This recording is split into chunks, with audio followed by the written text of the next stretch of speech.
Number three, we have to have trade that works for America. It's good to trade with other nations. It's good for us to be able to trade. It creates jobs for us. But we have to make sure that when nations like China cheat, we hold them responsible and make them accountable.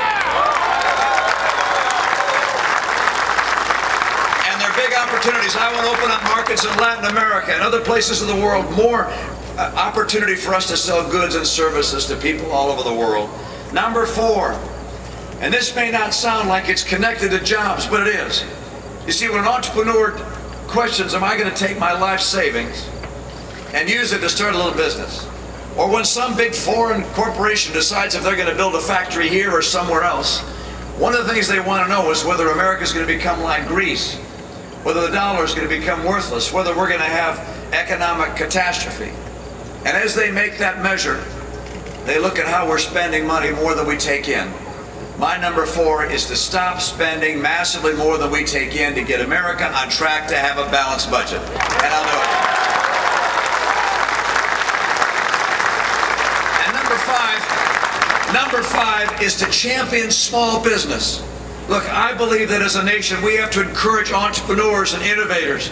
We have to help the people that want to start a business. I want to keep their taxes down, get regulators to encourage them, and I want to take that big cloud off of them.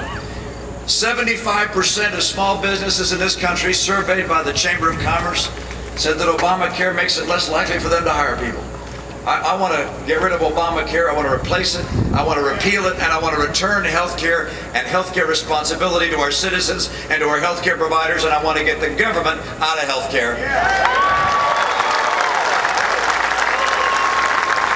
Now, when I'm talking about these small businesses, I want you to know that I heard something the other day that just really surprised me.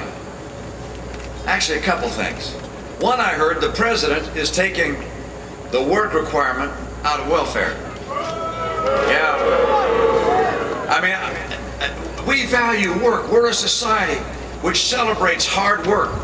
And we look to a government to make it easier for jobs to be created and people to go to work. We do not look for a government that tries to find ways to provide for people who are not willing to work.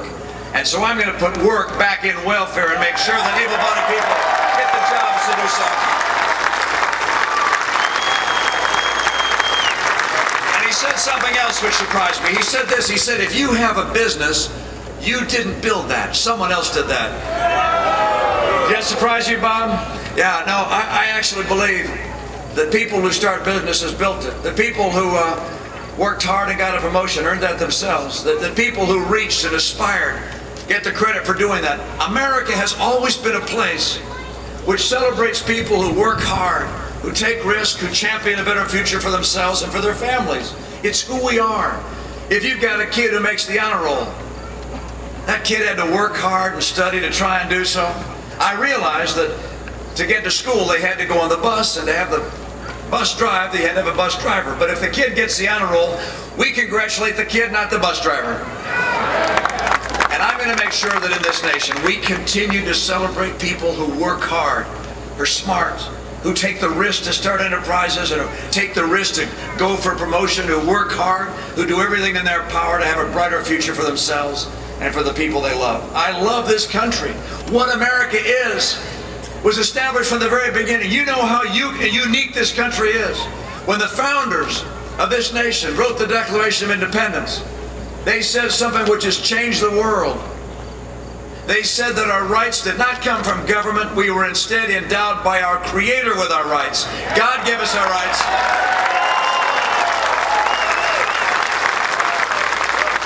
Those rights are life and liberty and the pursuit of happiness. We're free in this nation to pursue our lives and pursue happiness as we choose. I love America. I love what this nation stands for. We face a critical time in America. We face an economy that's leaving too many people behind, schools that are failing too many people. We face a deficit which has the potential of crushing the coming generation. And to answer this, the president's about to cut $1 trillion out of our defense budget. Look, I would take America in a very different direction. We have got to keep America strong. I was lucky enough to visit some leaders in Great Britain some time ago. One of them said this to me. He said, Mitt, if you're lucky enough to be elected president of the United States, and you travel around to foreign capitals, you will undoubtedly have rehearsed for you all the mistakes they think America's making. But please don't ever forget this. What we all fear the most is a weak America. American strength, strengthen our values in our homes, in the principles we hold dear. Strengthen an economy that puts people to work. Strengthen our military, second to none. American strength is the best ally peace has ever known.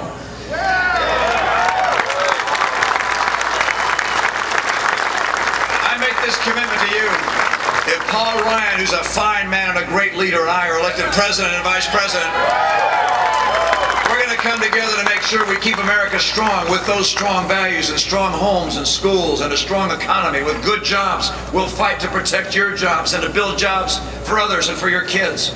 We'll keep America's military strong, restore those cuts to the military. But you know what? We're also going to ask you to do something. And that is, I'd like you to commit to look around your neighborhood and in your place of work and see if there's one person you can convince to support our ticket. Just one person you can say, look, you want a good job, this guy knows better how to create jobs than the guy we got in there. Look at the record. I want you to use your own words to convince one person. Now, if you could do that every day, I'd win. But if we could just do it once, if you could just do it once a month, I'd probably win as well. This is a place where we can spread out the message that you're hearing today and say, you know what, America's back. We're going to save these jobs. We're going to create greater prosperity for all Americans. We're going to rebuild the middle class in America. We're not going to have to live paycheck to paycheck as we have over these last 3.5 years. We're tired of being tired. We want to have someone that'll lead the country again back to greatness for all of us. So I want you to find one person to convince to vote for our ticket. Maybe you can do that once a week or once a month, and I want you to make sure they get to the polls. I want you to commit you'll also get to the polls. I make that commitment to keep America strong. You make the commitment to make sure I win, and together we're going to take back this country and keep it the hope of the earth. Thank you.